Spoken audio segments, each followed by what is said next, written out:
Ние сме оптимисти. Некако звездите се така наместени да само 2018 дава можност за конкретен пробив. 2019 е изгубена година.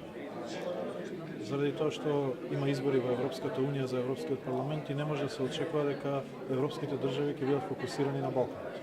Заради тоа што има избори во Грција, има избори во Република Македонија и не очекуваме никаков можен пробив во решавање. 2018 е таа година. Доколку ја пропуштиме оваа шанса, ние мора да бидеме искрени пред граѓаните.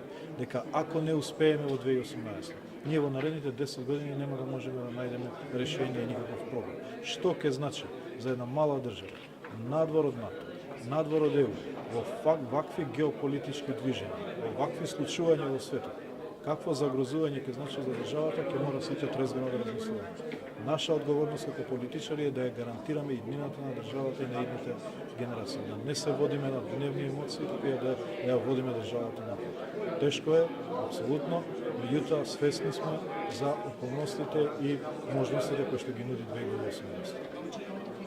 Грчка страна сушува дека таму протести се најавуваат порадикални. Се обидуваме да сме сензитивни на сензитивноста на двете страни. Тие за нашата сензитивност и ние за неговата.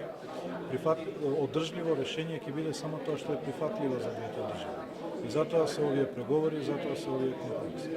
Господинот Нимиц има дадено предлог, ние градиме сега државен консензус за став како одговор на предлогот на Нимиц. Се разбира дека имаме и ние наши чувствителности во тоа прашање, меѓутоа свесни сме за важноста на моментот и ќе мора да најдеме едно заедничко прифатливо решение кое што ќе го задржи, ќе го зачува достоинството на двете држави.